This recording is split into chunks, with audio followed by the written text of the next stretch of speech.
मुलायम सिंह जी को भी उत्तर प्रदेश की लॉ एंड ऑर्डर व्यवस्था के चक्कर में एक बार इटावा से लेकर दिल्ली तक गांव में बचते बचते भागते भागते साइकिल पकड़कर दिल्ली तक आना पड़ा था।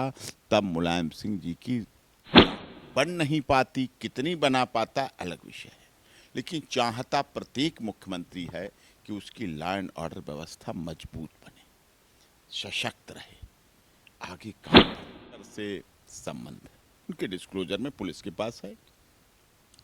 क्या ऐसे लोग, एक तो ये पक्ष हो गया हत्या करने में शामिल, एक दूसरा पक्ष वो भी हो सकता है जिन्होंने डर है, वो राजनेता हो सकते हैं, सत्ता या विपक्ष के लोग हो सकते हैं, जिन्हें डर था कि अतीक और अशरफ उनके नाम आगे और बताएंगे, आइडेंटिफाई करेंगे, डिस्क्लोज करेंगे, तो ये होगा।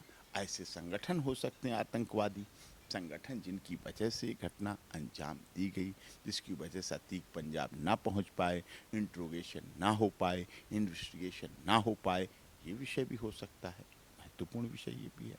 अब अगला देख रहे द फ्रंट न्यूज और मैं हूं आपके साथ आशीष तिवारी। उत्तर प्रदेश में जिस तरीके से विधानसभा में एक स्लोगन चला योगी आदित्यनाथ की तरफ से कि माफिया को मिट्टी में मिला दिया जाएगा, इसकी प्रक्रिया लगातार चलती रही। 48 घंटे के अंदर जिस तरीके से माफिया को मिट्टी में मिलाने के वायदे को एक तरीके से यह देखा जाए कि हत्या कर दी जाती है, वो खुद कह रहा होता है कुछ घंटे पहले कि अब मुझे रगड़ा जा रहा है, मैं मिट्टी में मिल गया हूं, और उसके बाद प्रशासन के सामने उसकी हत्या कर दी जाए। सवाल तो खड़ा होता है। विपक्ष के लोग यह कहने के लिए तैयार हो गए हैं कि योगी आदित्यनाथ जिसके दम पे आए थे, जो प्रशासनिक व्यवस्था उनकी थी, दोबारा उनको प्रदेश की जनता ने मौका दिया, आखिर में चूक कैसे हो रही है। इसका मतलब है कि कहीं ना कहीं सरकार अब अपने आप को संभाल नहीं पा रही है। अतीक अब अतीत में चले गए हैं। ऐसे में उनके जो विचार या समर्थक या यूं कह लीजिए जो राजनीति हथकंडा अपना रहे हैं, वो ये कह रहे हैं कि प्रशासनिक व्यवस्था में रहते हुए और फिर किसी कोई मार, कोई राजनीतिक विरासत नहीं लाया, भक्ति की विरासत लाया, पीढ़ी दर पीढ़ी खानदानी राजनीति नहीं लाया, परिवारवाद नहीं लाया, लेकिन वहां पहुंचा उस ऊंचाई तक और वहां रो के कहा कि मेरी जान को खतरा है, law and order. Uttar Pradesh पर सवालिया निशान था। वही नहीं, जब उत्तर प्रदेश में बहन मायावती जी के साथ गेस्ट हाउस कांड हुआ, वो एक महिला के साथ गेस्ट हाउस कांड नहीं था, वो बहुजन समाज पार्टी की राष्ट्रीय अध्यक्षा के साथ गेस्ट हाउस कांड नहीं था। वो इस देश के हर दलित, शोषित, पीड़ित, मजदूर, मजलूम, जिसकी आवाज बनकर बहन मायावती उठा रही थी, जिसकी आवाज बनकर बहुजन समाज पार्टी के रूप में वो राजनीतिक क्षितिज पर आई थी, वो उन सब के साथ गेस्ट हाउस कांड था, जिसको बहन मायावती ने खुद अपने दिल, दिमाग, शरीर पर झेला। लॉ एंड ऑर्डर व्यवस्था बनाना हर मुख्यमंत्री चाहता है, बन नहीं पाती, कितनी बना पाता अलग विषय है, लेकिन चाहता प्रत्येक मुख्यमंत्री है कि उसकी लॉ एंड ऑर्डर व्यवस्था मजबूत बने, सशक्त रहे, आगे काम बढ़े। योगी जी भी कर रहे हैं, अखिलेश जी भी मुख्यमंत्री रहे, उनके पिताश्री भी रहे। मुलायम सिंह जी को भी उत्तर प्रदेश की लॉ एंड ऑर्डर व्यवस्था के चक्कर में एक बार इटावा से लेकर दिल्ली तक गांव में बचते बचते भागते भागते साइकिल पकड़कर दिल्ली तक आना पड़ा था। तब मुलायम सिंह जी की जान बची थी, उन्हें पद्मश्री दिया गया। योगी जी के और अखिलेश जी के और मुलायम सिंह जी के बड़े गहरे संबंध। मोदी जी अखिलेश जी और मुलायम सिंह जी के पारिवारिक शादियों में पहुंचे हैं। योगी जी आदरणीय अखिलेश जी के पूज्य पिता श्री मुलायम सिंह जी का स्वास्थ्य लाभ जानने के लिए उनसे मिलने पहुंचे हैं घर पर। तो यही क्यों नहीं हो सकता कि ये सब लोग सारे काम इतना उन्हें उकसा देते हैं, इतना उन्हें उकसा देते हैं कि विधानसभा में एक मुख्यमंत्री को बोलना पड़ता है कि मैं माफिया को मिट्टी में मिला दूंगा। मिलाना पड़ता है, बोलते हैं तो फिर करना पड़ता है। तो ऐसा उकसाया क्यों गया, ये भी बात आ सकती है। ये भी बात आ सकती है अतीक अहमद की हत्या में, अशरफ की हत्या में वो लोग भी शामिल हों जिनके घरों को अतीक अहमद ने बर्बाद किया, जिनके लोगों की हत्याएं अतीक अहमद और अशरफ ने कराई। क्या उनके परिवार के लोग नहीं निकल पाते हैं? आपने फूलन देवी हत्याकांड सुना? आपने जो कांड हुआ था उस समय फूलन देवी ने क्या किया, तो उसका सब जाति सब समाज के साथ किया था। 17 लोगों को मारा था जिसमें सभी जाति समाज के लोग थे।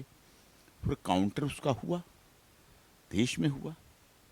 तो ये भी बात हो सकती है कि इस तरह का ऐसा भाव किसी व्यक्ति के पास आया हो, मन में आया हो कि मौका अच्छा है, अब अतीक आ जा रहा है, अब अतीक मेडिकल चेकअप कराने जा रहा है और इन लोगों को भेज के करवाओ। लेकिन मास्टरमाइंड कोई ना कोई है। इन 3 लोगों की हिम्मत नहीं हो सकती है जो हत्या में शामिल थे कि वो अतीक को छूने भी पहुंच जाएं। देखा आपने कनपट्टी के पास, सिर के पास रिवॉल्वर, वो रिवॉल्वर 9-9 लाख रुपए की कीमत के, उनके कारतूस 250-250 रुपए के आते। इतने कीमती शस्त्र जो कि बाहर से आए, टर्की से आए हैं, कैसे पहुंचे यहाँ? लाइसेंसी वेपन तो नहीं है, खरीद तो नहीं, किसने देने वाला कौन है, किसने खरीदे, किसने पैसा इन्वेस्ट किया, किसने इन तीनों को होटल में ठहराया, किसने डमी मीडिया की आईडी बनाई, किसने वहाँ कैमरा लिया, किसने सब कुछ किया। फिर उसके बाद ये हत्या हुई, ये जांच की विषय है। अतीक अहमद और अशरफ अपने डिस्क्लोजर में कह चुके थे कि हमारा पाकिस्तान से, आतंकवादी संगठन लश्कर से संबंध है। उनके डिस्क्लोजर में पुलिस के पास है। क्या ऐसे लोग, एक तो ये पक्ष हो गया हत्या करने में शामिल, एक दूसरा पक्ष वो भी हो सकता है जिन्हें डर है, वो राजनेता हो सकते हैं, सत्ता या विपक्ष के लोग हो सकते हैं, जिन्हें डर था कि अतीक और अशरफ उनके नाम आगे और बताएंगे, आइडेंटिफाई करेंगे, डिस्क्लोज करेंगे, तो ये होगा। ऐसे संगठन हो सकते हैं, आतंकवादी संगठन, जिनकी वजह से घटना अंजाम दी गई, जिसकी वजह से अतीक पंजाब ना पहुंच पाए, इंट्रोगेशन ना हो पाए, इन्वेस्टिगेशन ना हो पाए। ये विषय भी हो सकता है, महत्वपूर्ण विषय ये भी है।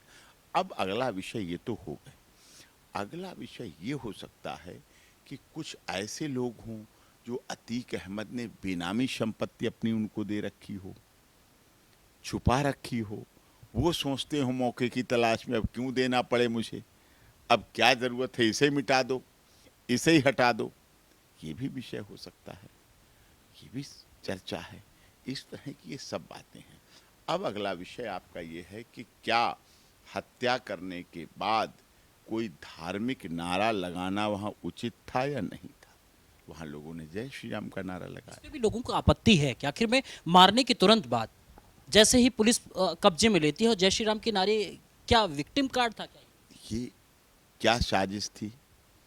क्या किसी अपराधी वो भी थे, अतीक और अशरफ भी अपराधी, ये भी अपराधी। खून का बदला खून नहीं है, दांत के बदले दांत नहीं ले सकते, आंख के बदले आंख नहीं ले सकते, फिर तो जंगल राज हो जाएगा।